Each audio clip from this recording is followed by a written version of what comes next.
नमस्कार दोस्तों, स्वदेशी ज्ञान सागर में आप सभी का हार्दिक स्वागत है। तो दोस्तों, आज की वीडियो में हम चर्चा करने वाले हैं नागफनी के विषय में, जिसे कि हिंदी में नागफनी, हटथोरिया और नागफन आदि नामों से इसे जाना और पहचाना जाता है।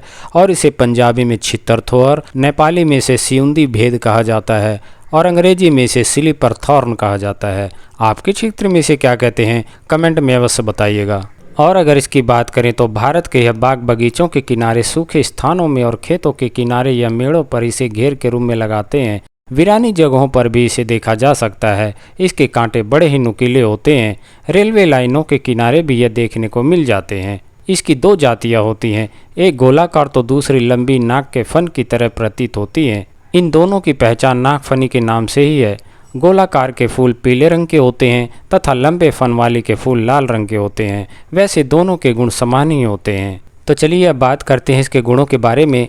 तो यह कफ निस्सारक, रक्त शोधक, दर्दनाशक और मधुर होता है। जलननाशक, स्तंभक, खांसी को दूर करने वाला और ये पेट के रोग, जोड़ों की सूजन को हरने वाला होता है। तो चलिए दोस्तों, अब बात करते हैं इसके गुणों के लाभ लेने के विषय में। तो सबसे पहले मैं यहाँ पर पीलिया के विषय में कहना चाहूँगा। तो पीलिया की शिकायत हो जाने पर आप जो है इसके पके हुए फलों को लेकर के और इसका प्रयोग करते हैं, तो इसका प्रयोग करने से जो खून की कमी होती है तथा जो पीलिया की शिकायत होती है, उनमें ये बहुत ही अच्छा लाभ करता है। तो चलिए अब बात करते हैं महिलाओं के कुछ व्याधियों के विषय में। तो व्याधियों में जैसे कि श्वेत पर्दर की शिकायत होती है, तो उससे महिलाएं काफ़ी दुखी और परेशान रहती हैं। तो वह चाहें तो इसका प्रयोग कर सकती हैं। आप जो है 1-2 ग्राम की मात्रा में इसके फल का चूर्ण ले करके और इसका नियमित रूप से आप सेवन करते हैं, तो इसका सेवन करने से जो श्वेत पर्दर की शिकायत होती है, उनमें बहुत ही अच्छा लाभ होता है। तो चलिए आगे बढ़ते हुए बात करते हैं पुरुषों के विषय में। तो पुरुषों में जो सुजाक की शिकायत होती है और जो प्रोस्टेट की भी शिकायत हो जाती है, तो ऐसी शिकायत होने पर आप जो है इसके फूलों को लेकर छाया में सुखा करके और इसका चूर्ण बना करके नियमित रूप से इसका सेवन करते हैं, तो इसका नियमित रूप से सेवन करने से जो सुजाक की शिकायत होती है उसमें ये लाभ करता है और जो प्रोस्टेट की शिकायत होती है उसमें भी ये बहुत ही अच्छा लाभ करता है। तो चलिए अब बात करते हैं आँखों के रोगों के विषय में। तो आँखों के रोग हो जाने पर आप जो है इसके गूदे को ले करके और इसे पीस करके आँखों के बाहर चारों तरफ इसका लेप लगाते हैं, तो इसका लेप लगाने से जो आँखों के रोग होते हैं वह मिट जाते हैं।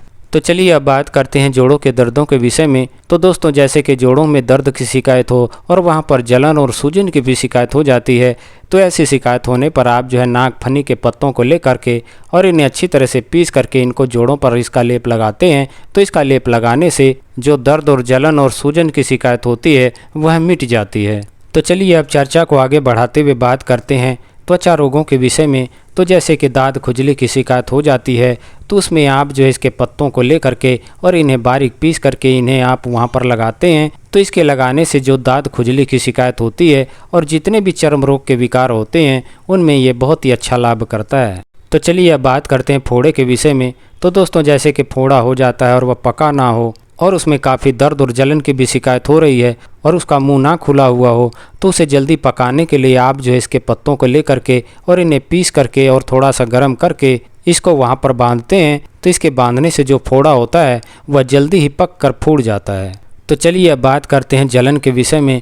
तो जलन और सूजन की शिकायत अगर कहीं पर हो गई हो, तो वहाँ पर आप जो है नागफनी के पत्तों को ले करके और इन्हें बारीक पीस करके वहाँ पर इसका लेप लगाते हैं, तो इसका लेप लगाने से जो जलन और सूजन की शिकायत होती है वह मिट जाती है।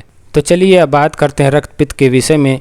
तो रक्तपित्त की शिकायत होने पर आप जो है नागफनी के डंडी को ले करके और इन्हें पीस करके वहाँ पर लगाते हैं, तो इसके लगाने से जो जलन और दर्द की शिकायत होती है वह मिट जाती है।